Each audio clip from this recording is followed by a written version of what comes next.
प्रिय दोस्तों, नमस्कार। आप सभी का मोटिवेशनल अमेजिंग चैनल पर स्वागत है। आज हम आपके लिए लाए हैं गुरु नानक देव जी के जीवन से जुड़ी घटनाओं के बारे में। कहानी 1। गुरु नानक देव हिंदू मुस्लिम में भेद नहीं करते थे। उनकी नजरों में सब अकाल पुरुष की संतान थे। नानक जी की मान्यता थी कि आज न तो सच्चे हिंदू दिखाई देते हैं और न ही सच्चे मुसलमान। एक बार सुल्तानपुर के काजी से बात करते हुए गुरुजी बोले, मैं न तो हिंदू हूँ और न मुसलमान। वैसे मैं हिंदू भी हूँ और मुसलमान भी। काजी बोले, यदि आप हिंदू मुस्लिम में कोई अंतर नहीं समझते तो चलिए हमारे साथ नमाज पढ़िए। नानक देव जी ने कहा ठीक है, और वो काजी के साथ चल दिए। काजी ने अपने साथ नवाब साहब को भी ले लिया।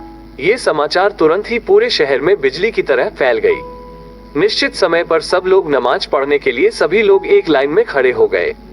गुरु नानक देव जी भी उनमें सम्मिलित थे। जब सारे नमाजी सजदे में झुके तो नानक जी भी झुके और फिर पालथी मारकर बैठ गए। नमाज खत्म होने पर नानक को आंखें मूंदे हुए बैठे देखकर नवाब साहब गुस्सा हो गए। काजी की नजरों में ये जघन्य अपराध था। सभी को गुस्से में देखकर गुरुजी बोले, यहाँ कोई नमाजी था ही नहीं जिनके साथ मैं नमाज पढ़ता। सब अपनी अपनी उधेड़बुन में मग्न थे।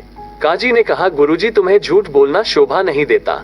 गुरुजी ने सहजता से उत्तर दिया और बोले, काजी साहब आप गुस्सा क्यों कर रहे हैं? आप नमाज पढ़ते समय नई ब्याही घोड़ी एवं उसके बच्चे के बारे में सोच रहे थे।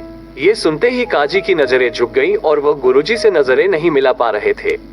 गुरुजी ने नवाब साहब से भी कहा कि आप भी कहाँ नमाज अता कर रहे थे? आपका मन तो काबुल में घोड़ों की खरीदारी कर रहा था। नवाब साहब का भी सिर मारे शर्म से झुक गया। गुरु नानक देव जी का कहना था कि पूजा दिखाने की नहीं, मन को ईश्वर से जोड़ने की विद्या है। कहानी 2। गुरु नानक देव जी ने अपने पंथ के उत्तराधिकारी के रूप में परिवार के किसी भी सदस्य का चयन नहीं किया। लहना नामक व्यक्ति जो उनके शिष्य गुरु अंगद देव केवल गुरु आज्ञा की प्रतीक्षा करते थे। गुरु आज्ञा पालन करना उनके जीवन का लक्ष्य था। उन्होंने लंगर व्यवस्था से लेकर वे सब कार्य किए जिनका निर्देश गुरु नानक देव ने दिया।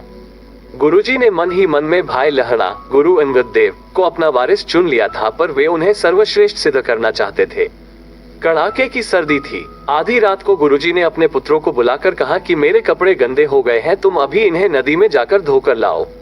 कल सुबह मैं कपड़ों को पहनूंगा। पुत्र गुरुजी की बात सुनकर हैरान हो गए।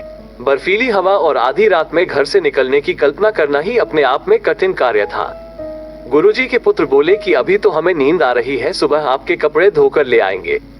गुरुजी ने भाई लहना को जगाया और कपड़े धोने के लिए कहा। वे तत्काल उठे और बर्फीली रात में नदी किनारे पर जाकर गुरुजी के कपड़े धोकर ले आए। सुबह कपड़े सूखने पर नानक देव ने उन कपड़ों को पहन लिया और अपने पुत्रों को ये जानकारी दी कि भाई लहना ने उनकी आज्ञा का तत्काल पालन किया।